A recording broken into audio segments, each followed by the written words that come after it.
Welcome to ఉదయం news. దేవాలయ ప్రతిష్టా మహోత్సవంలో పాల్గొన్న బలసాని కిరణ్ కుమార్. గుంటూరు జిల్లా ప్రత్తిపాడు నియోజకవర్గం కాకుమాను మండలం తెలగాయపాలెం గ్రామంలో జపమాల మాతా దేవాలయ ప్రతిష్టా మహోత్సవ వేడుకల్లో పాల్గొని నూతన దేవాలయాన్ని ప్రారంభించిన ప్రత్తిపాడు నియోజకవర్గ వైఎస్ఆర్ కాంగ్రెస్ పార్టీ ఇన్ఛార్జి బలసాని కిరణ్ కుమార్. ఈ కార్యక్రమంలో తెలగాయపాలెం గ్రామ వాస్తవ్యులు మరియు స్థానిక వైఎస్ఆర్సీపీ నాయకులు, కార్యకర్తలు, అభిమానులు పాల్గొన్నారు.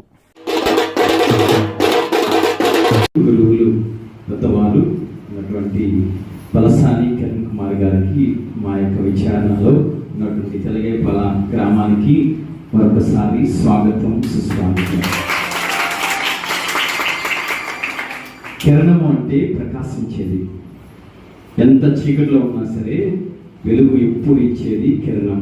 మరి తల్లిదండ్రులకు ఇచ్చినటువంటి పేరు చిరస్థాయిగా నిలిచిపోవాలని మనస్ఫూర్తిగా కోరుకుంటూ ఉన్నాను.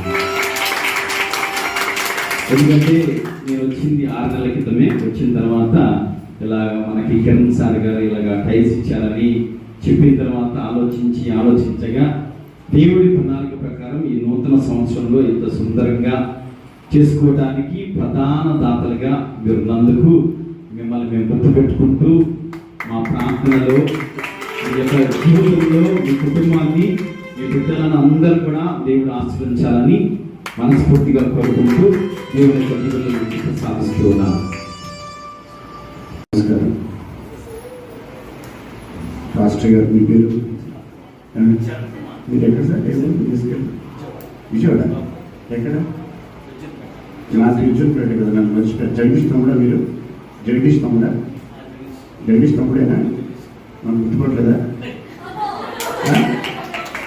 గుర్తుపట్లా? కిరణ్ ఆర్కిటెక్ట్. నేను జగదీష్తో పాటు వచ్చాడు మీ ఇంటికి. గుర్తుపెట్టారా?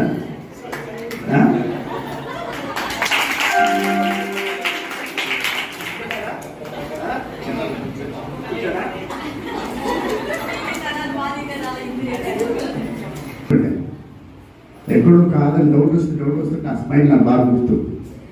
వీళ్ళన్నయ్య నాకు బాగా మంచి మిత్రుడు జగదీష్. వీళ్ళ నాన్నగారు ఇంటికి వెళ్తూ ఉంటాను రెగ్యులర్గా.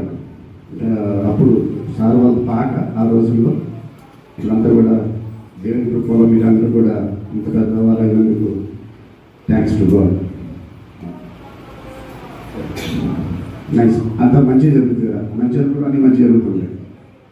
ముందుగా అందరికి కూడా, సంఘ పెద్దలకి, సంఘ సభ్యులందరికీ కూడా నా యొక్క నూతన సంవత్సర శుభాకాంక్షలు. ఫస్ట్ సంక్రాంతి చేసుకుంటాం మనందరం. చిన్నాం సంక్రాంతి పక్కన అంతే కదా. అలాగే సంక్రాంతి శుభాకాంక్షలు కూడా. ఇందాక రాహేళం గారు అన్నారు, ఉదార స్వభావం, ఏదేదో పెద్ద పెద్ద మాటలు మాట్లాడారు. ఆ అన్నిటికంటే కూడా ఈ సంఘానికి మీకు సేవ చేయడానికి కానీ, ఈ యొక్క హెల్ప్ చేయడానికి కానీ నాకు దేవుడు ఇచ్చినటువంటి గొప్ప అవకాశం. అది నాకెందుకు ఇవ్వాలా? ఎందుకంటే రేపు మీ అందరి ప్రార్థనల వల్ల నాకు మంచి జరగడానికి, మనందరికీ మంచి జరగడానికి, నా కుటుంబానికి మంచి జరగడానికి మీరు ప్రార్థన చేస్తారు. అవునా కదా? ఏమో చేస్తారు, చేయడానికి గట్టిగా చెప్పట్లా. కానీ ఇక్కడ ఒకటి గమనించారు.